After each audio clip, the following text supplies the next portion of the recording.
Vamos embora para a história de hoje. E lembrando que você também pode participar mandando teu relato para um desses endereços aqui. Fica tranquilo que tua identidade será preservadíssima.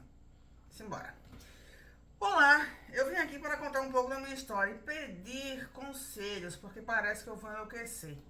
A história é grande, então peço paciência porque vai dar um textão. História grande, adoro. Simbora. Bom, eu fui casada por 13 anos. No começo era tudo maravilhoso. Tínhamos um companheirismo que parecia que era impossível. Na verdade, depois eu fui vendo que não era assim. Nós tínhamos sonhos juntos e tudo combinava, inclusive parte de empreendedorismo, nós dois, com 18 anos.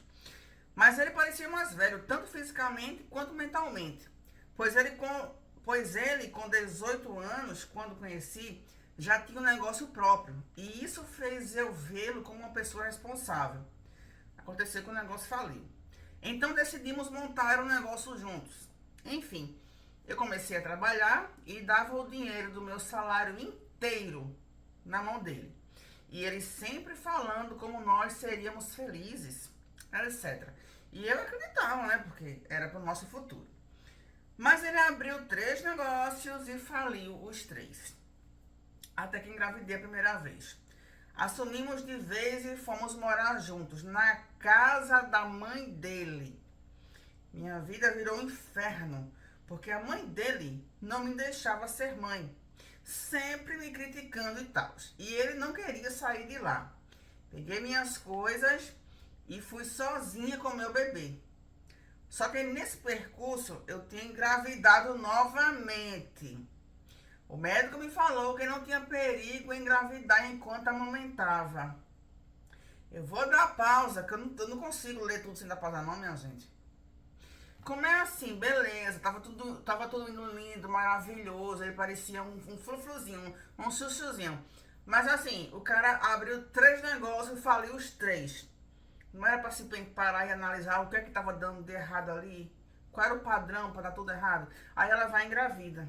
Vai morar com a sogra. Dá merda morar com a sogra. Aí ela sai da casa da sogra. Ela faz o quê? Ela tem outro filho. Ainda tava amamentando o primeiro. Teve outro. Meu Deus do céu. Não, o que passa na cabeça da pessoa? Vai embora.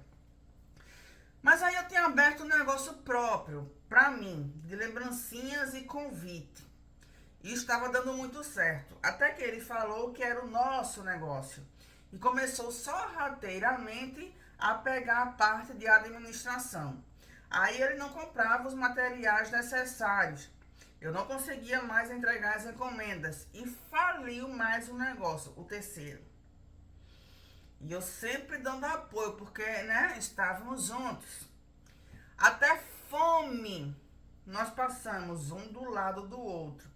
E eu não ligava, porque a ideia de que o amor suporta tudo era muito forte dentro de mim. E até então parecia um príncipe, da forma que ele me tratava. Ou eu acreditava nisso. Alguns anos depois eu fiz um negócio onde peguei 45 mil reais de comissão. E ele falou que ele ia administrar. Eu confesso que me bateu um frio na barriga, mas não dei muita importância. O cara tinha falido 4 negócios, 4. Aí ela confia dar 45 mil reais na mão dele. Qual a probabilidade de dar certo? Não dei muita importância, porque até aqui era sempre ele administrando, né? E era sempre ele falindo, né? E ele falava que era a única coisa que ele não abria mão. Porque mesmo errando lá atrás, ele sabia que ele tinha o dom. Que dom, minha filha? Dom de quê? De falir as coisas? E ele me fazia acreditar nisso de verdade. Então, ele investiu em imóveis para casa, melhoramos o patamar que vivíamos e compramos umas terras na praia que estavam bem baratas, pois estavam invadidas. Parecia um negócio excelente. Tá, bora. E de fato, foi o melhor investimento. Até aqui tínhamos conhecido um homem, há um tempo atrás, que se tornou muito amigo nosso e que estava junto em todos os negócios. Então esse amigo, entre aspas, botar ela aqui, entrou junto para trabalhar nas terras, onde virou um loteamento com mais de 900 terrenos. Minha parte sempre foi em vendas, então eu comecei a vender. E depois de uns 3 anos, quando já estava vivendo em uma situação financeira confortável e já tinha meu terceiro filho, que foi planejado, eu comecei a me sentir desconfortável no relacionamento. Comecei a ficar depressiva e não entendi o motivo. Então comecei a pesquisas como: por que um homem não deixa a mulher ter a chave de casa? Por que um homem fica bravo quando a mulher quer ter uma conta bancária? E a que mais me deu estalo, porque eu tenho a impressão que as coisas acontecem e meu marido fala que nunca aconteceu uma situação.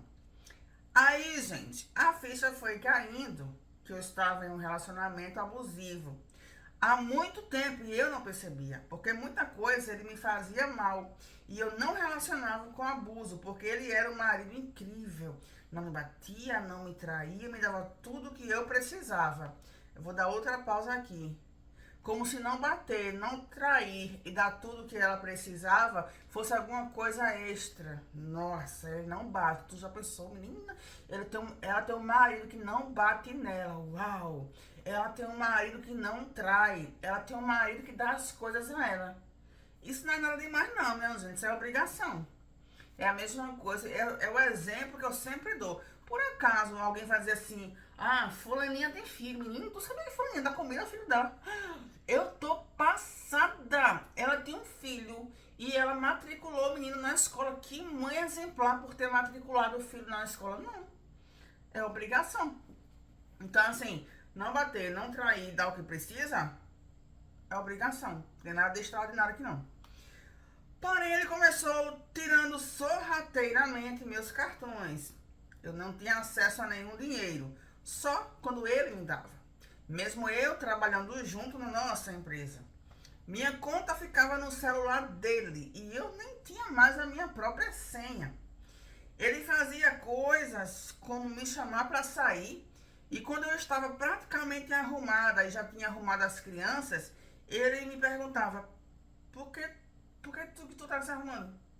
E falava que nunca tinha me falado nada.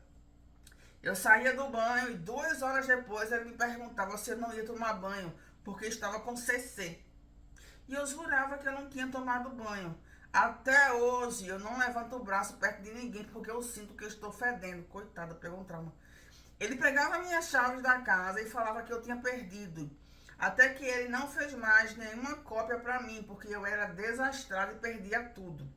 Então ele saía de casa e me trancava. E falava que trancou sem perceber. Então eu ficava trancada dentro de casa. Ele falava para eu me cuidar porque eu estava desleixada. Insistia para eu marcar salão e unha, mas quando eu marcava, ele falava para jogar para a próxima semana porque ele estava sem dinheiro.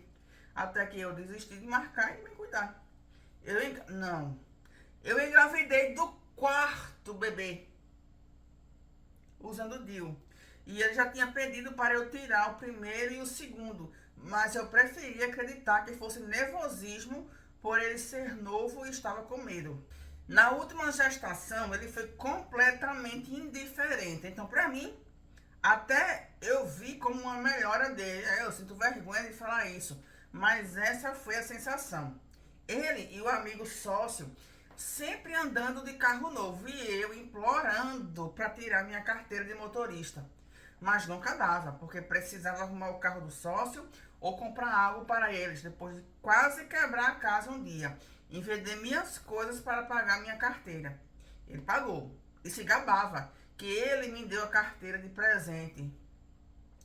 Peraí, minha gente, assim, o cara faliu 4 negócios.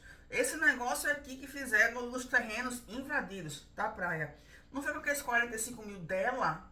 Então por que o cara agia como se ele fosse o dono do negócio lá? Se na verdade tinha vindo dela, a fonte. Ele falava que meu pai não gostava de mim e eu não tinha por que procurá-lo.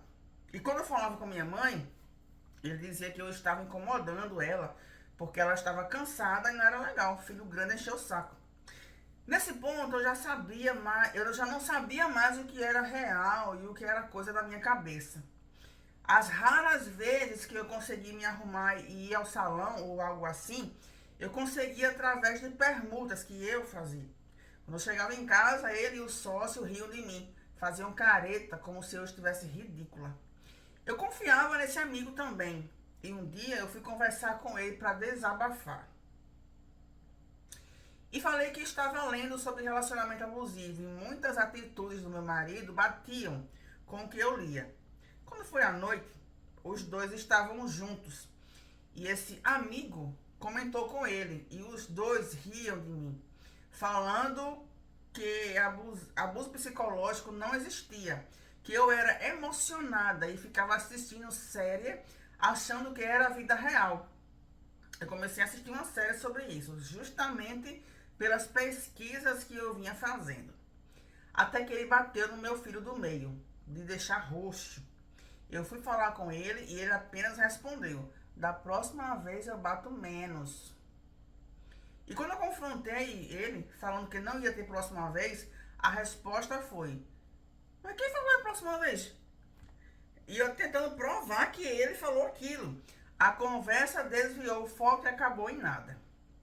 Passado um tempo, ele bateu no mais velho, que também deixou roxo.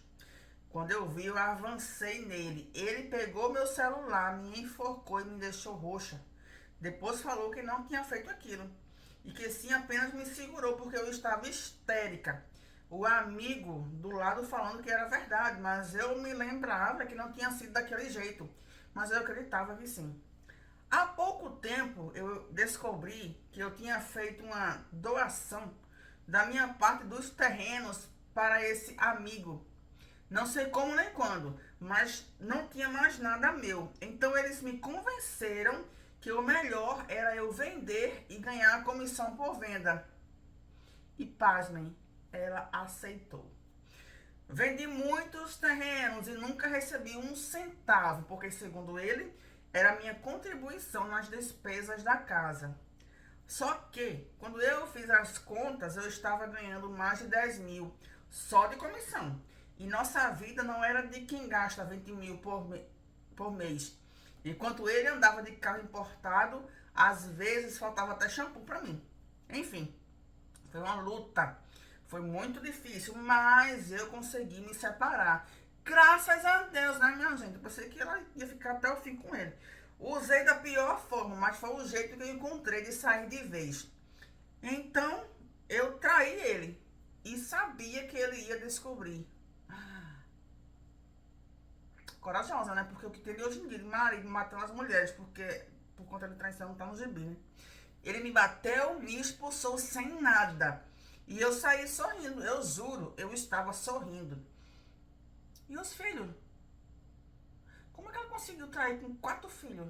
Os meninos ficaram com quem?